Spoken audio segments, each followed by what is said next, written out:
خاموش سرائے کا راز۔ پہاڑوں کے بیچ ایک سنسان راستہ تھا جسے لوگ خاموش گزرگاہ کہتے تھے۔ یہ گزرگاہ اتنی پرانی تھی اور اتنی پرسرار کہ پرانے مسافر اس کا ذکر کرتے وقت آواز دھیمی کر لیتے۔ کہتے ہیں سورج ڈھلنے کے بعد یہاں پرندے چپ ہو جاتے، درختوں کی پتیاں ساکت کھڑی رہتی اور ہوا بھی اپنے قدم روک لیتی۔ اس گزرگاہ کے اختتام پر ایک پرانی سرائے کھڑکی تھی۔ سرائے کی اینٹیں وقت کے بوجھ سے ٹوٹ چکی تھیں، چھت کے کناروں سے بیلیں لٹک رہی تھیں اور کھڑکیاں آدھی ٹوٹی ہوئی تھیں۔ دروازہ زنگ آلود اور نیم وا تھا، جیسے صدیوں سے کسی کے آنے کا انتظار کر رہا ہو۔ مقامی لوگ کہتے تھے کہ یہ سائے پچھلی 2 صدیوں سے ویران ہیں، مگر ہر مہینے کی 14ویں رات چاندنی کے ساتھ اس کے اندر روشنی جھلملاتی اور کسی کے قدموں کی ہلکی چھاپ گونجتی۔ ایان ایک نوجوان مہم جو تھا، اسے پرسرار جگہوں کی کھوج کا شوق تھا۔ بچپن سے وہ اپنے بزرگوں کے سائے والی کہانیاں سنتا آیا تھا، مگر اس پر کبھی یقین نہیں کرتا تھا۔ ایک دن اس نے فیصلہ کیا کہ وہ اس سرائے کا راز جان کر ہی دم لے گا۔ وہ شام کے وقت گزرگاہ کی طرف روانہ ہوا۔ جیسے جیسے وہ پہاڑی راستے پر چڑھتا گیا، فضا بدلتی گئی۔ پہلے ہوا میں جنگلی پھولوں کی خوشبو تھی، پھر آہستہ آہستہ نمی اور بوسیدگی کی باس آنے لگی۔ درختوں کے سائے لمبے ہو رہے تھے اور پرندے ایک ایک کر کے خاموش ہو گئے۔ ایان کے دل میں ہلکی سی گھبراہٹ جاگ اٹھی، مگر اس کی ضد اسے آگے لے جا رہی تھی۔ جب وہ سرائے کے دروازے تک پہنچا تو سورج ڈھل چکا تھا، آسمان پر چاند کی ٹھنڈی روشنی پھیل رہی تھی۔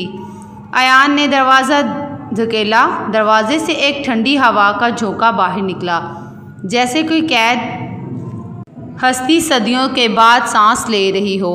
اندر قدم رکھتے ہی اس کے جوتوں کے نیچے پرانی لکڑی کے تختے چڑچڑاہٹ اٹھے۔ سرائے کے وسط میں ایک چھوٹا سا ہال تھا، ٹوٹی کھڑکیوں سے چاندنی اندر آ رہی تھی۔ کونے میں ایک میز پر مٹی اور جالوں سے ڈھکی ایک پرانی کتاب رکھی تھی۔ کتاب کے اوراق پیلے اور نمی زدہ تھے۔ ایان نے احتیاط سے اسے کھولا تو ہر صفحے پر ایک ہی جملہ بار بار لکھا تھا: جس نے یہاں قدم رکھا وہ اپنا ماضی بھول جائے گا اور ایک نیا انجام لکھے گا۔ ایان کے دل میں ایک انجام بوجھ اترنے لگا، الفاظ جیسے اس کے دل میں گونجنے لگے ہوں۔ وہ سوچنے لگا کہ یہ کتاب کس نے لکھی ہوگی اور کس مقصد کے لیے۔ اچانک پیچھے سے ایک نرم مگر سنجیدہ آواز گونجی: تم یہاں کیوں آئے ہو؟ ایان نے چونک کر مڑ کر دیکھا، روشنی کے ہال میں ایک نوجوان لڑکی کھڑی تھی۔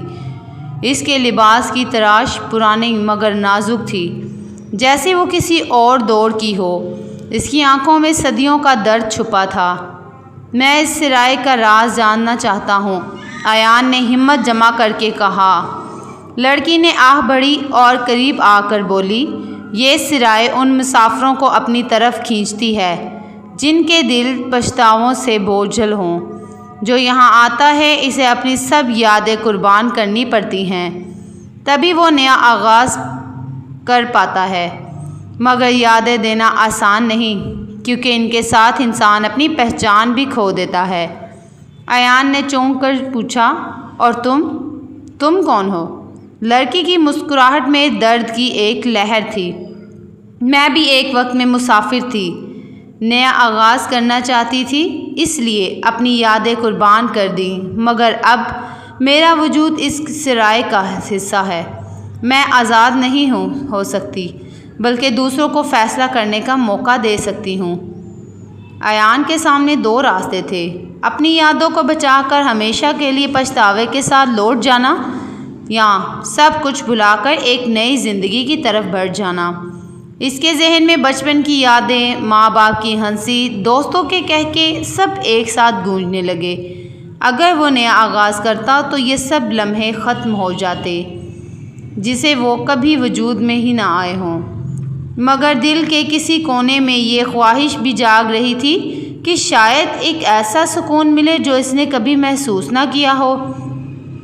وہ دیر تک خاموش کھڑا رہا، پھر سرائے کی ایک کھڑکی سے باہر جھانکا۔ چاندنی میں پہاڑ ایسے لگ رہے تھے جیسے وہ بھی اس کا فیصلہ سننے کو بےتاب ہوں۔ بالآخر ایان نے آہستہ سے کتاب کے خالی صفحے پر اپنا نام لکھ دیا۔ اگلے ہی لمحے پورا کمرہ روشنی سے بھر گیا۔ روشنی اتنی تیز تھی کہ ایان کی آنکھیں بند ہو گئیں۔ دل کی دھڑکن تیز تیز سے تر ہوتی گئی۔ جب روشنی مدھم ہوئی تو سرائے ایک بار پھر ویران تھی۔ نہ کتاب تھی، نہ لڑکی، نہ ایان، صرف ہوا میں ایک نیا سا سکون پھیل چکا تھا۔ اگلی صبح مقامی چراغوں نے حیرت سے دیکھا کہ صدیوں بعد گزرگاہ کے درختوں پر پرانے گانے لگا رہے تھے، پرندے گانے گا رہے تھے۔ کوئی نہیں جانتا ایان کہاں گیا۔ کچھ لوگ کہتے ہیں وہ کسی اور دنیا میں ہی نئی زندگی گزار رہا ہے۔ کچھ کا ماننا ہے کہ وہ سرائے کی روح بن کر باقی مسافروں کا انتظار کر رہا ہے۔ سبق: زندگی کے کچھ فیصلے انسان سے اس کا ماضی چھین لیتے ہیں، لیکن اس کے بدلے ایک ایسا آغاز کرتے ہیں جس کی قیمت صرف بہادر ہی ادا کر سکتے ہیں۔ یادیں قیمتی ہیں، مگر بعض اوقات سکون کے لیے قربانی دینا ہی نجات کا واحد راستہ ہوتا ہے۔